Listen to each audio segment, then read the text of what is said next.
দর্শক, স্বাগত ভোরের পাতা নিউজরুম আপডেটে। দেশের শীর্ষ সংবাদ এবং উল্লেখযোগ্য সংবাদ প্রতিদিনের মতো আমরা পর্যালোচনা করে থাকি। আপনাদের সাথে আছি তাসনভা ঐশী এবং আমার সাথে রয়েছেন আমার সহকর্মী রাকিব হাসান। রাকিব হাসান, আপনাকে ধন্যবাদ। ধন্যবাদ ঐশী।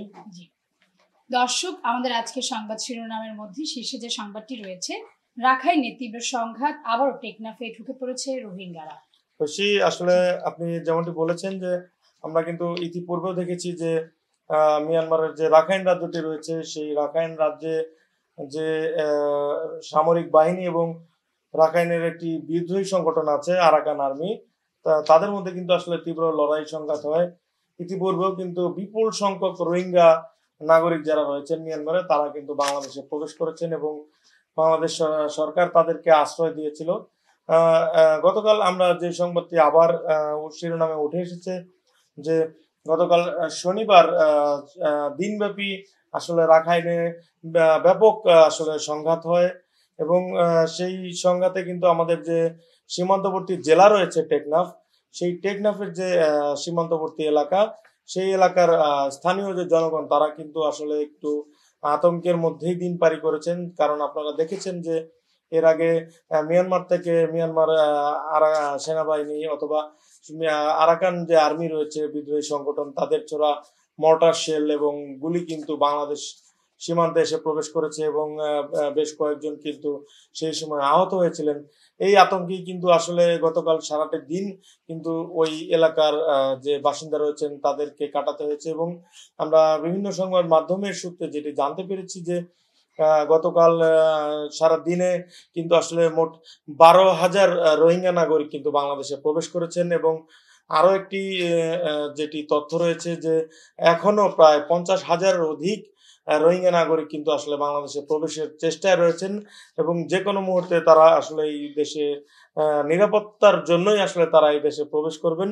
আপনারা যেমনটি দেখেছেন যে সীমান্তের যে সীমান্তবর্তী যে মিয়ানমারের যে এলাকা রয়েছে, সেখানে সেই এলাকাটি কিন্তু ইতিপূর্বে আমরা বিভিন্ন গণমাধ্যমে দেখেছি যে সেই এলাকাটি কিন্তু আরাকান আর্মিদের দখলেই রয়েছে এবং সেই সূত্র ধরে আমাদের যে বর্ডার গার্ড বাংলাদেশ যারা রয়েছেন বিজিবি সদস্যরা, তারাও কিন্তু সীমান্তে আসলে তৎপর রয়েছেন। সেই তৎপরতার আসলে ফাঁক গলেই কিন্তু আসলে রোহিঙ্গারা কিন্তু বাংলাদেশে প্রবেশ করছে। জি, ধন্যবাদ আপনাকে।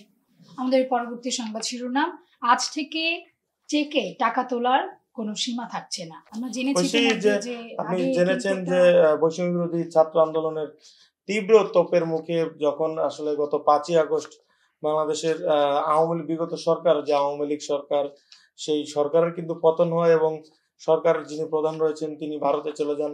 এর পরের 3 দিন আসলে বাংলাদেশে কোনো সরকার ছিল না।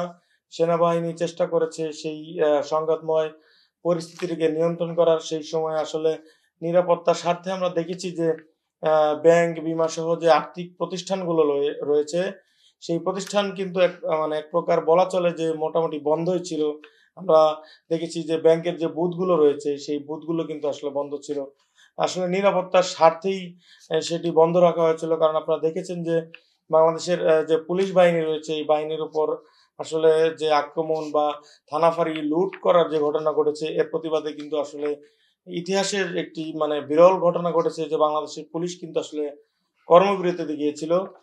সেই আসলে সময়টিকে, সেই সময় আসলে নতুন যে অন্তর্বর্তীকালীন সরকার গঠিত হয়, সেই সরকার কিন্তু আসলে নিরাপত্তার স্বার্থেই ব্যাংক থেকে আসলে টাকা তোলার কিছু অ্যামাউন্ট আসলে একটি নির্ধারণ করে দিয়েছিল যে প্রথম সপ্তাহে কিন্তু আমরা দেখেছি যে 1 লক্ষ টাকা তুলতে পেরেছে এবং প্রতি সপ্তাহে এটি বৃদ্ধি পেয়েছে।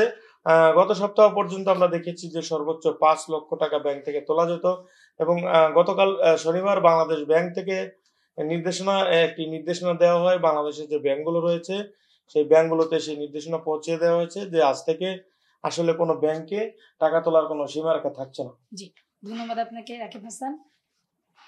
দর্শক, আমাদের পরবর্তী সংবাদ শিরোনাম, দেশে ফিরলেন আমিরাতে ক্ষমা পাওয়া 14 জন, স্বাগত জানালেন হাসনাত সার্জিস।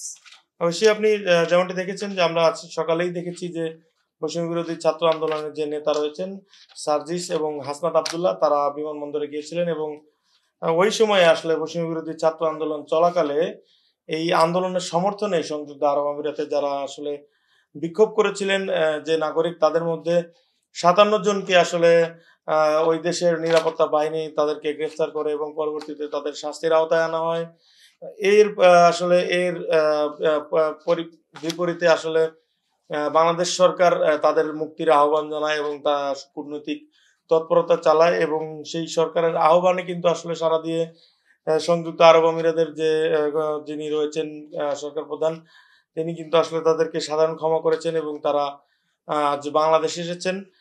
ঢাকা বিমানবন্দরে আমরা যেটি দেখেছি যে আজ সকালেই সার্জিস আলম এবং হাসনাত আব্দুল্লাহ তাদেরকে গিয়ে তাদেরকে স্বাগত জানিয়েছেন। জি, আমাদের পরবর্তী সংবাদ শিরোনাম, ডেঙ্গুতে 1 সপ্তাহে 12 জনের মৃত্যু। আসলে ঐশী, আমরা যেমনটি দেখছি যে আমরা প্রতি বছরের ন্যায় যে বর্ষার যে বিদায়ের মুহূর্ত থাকে, সেই মুহূর্তে আসলে ডেঙ্গুর প্রকোপ বৃদ্ধি পায়। তো আসলে আমরা গতকাল স্বাস্থ্য অধিদপ্তরের একটি নির্দেশনা এবং পরিপত্রে যেটি জানতে পেরেছি যে সারা দেশে এখন পর্যন্ত প্রায় 12 জন আসলে মৃত্যুবরণ করেছেন ডেঙ্গুতে। এছাড়া এই সেপ্টেম্বরের প্রথম সপ্তাহেই এখন পর্যন্ত 2366 জন নাগরিক কিন্তু আসলে ডেঙ্গুতে মৃত্যুবরণ করেছেন। একটি পরিসংখ্যানে আমরা যেটি দেখেছি যে গত একদিনেই কিন্তু প্রায় 400 জনের অধিক ডেঙ্গু আক্রান্ত রোগী কিন্তু হসপিটালগুলোতে ভর্তি হয়েছে। আর চলতি বছরে এই পর্যন্ত চলতি বছরে মোট 15,207 জন ডেঙ্গু রোগী এ পর্যন্ত হাসপাতালে ভর্তি হয়েছেন। তাদের মধ্যে 61.3% ছিলেন পুরুষ এবং 38.7% ছিলেন নারী।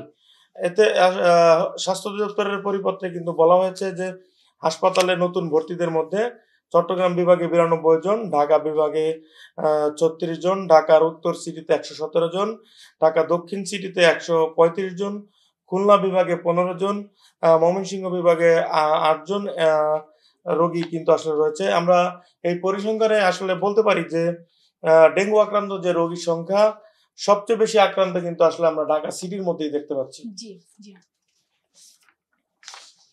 দর্শক, আমাদের পরবর্তী সংবাদ শিরোনাম এবং সর্বশেষ সংবাদ শিরোনাম, বৈষম্য বিরোধী ছাত্র জনতার নামে মামলা বিএনপি নেতার।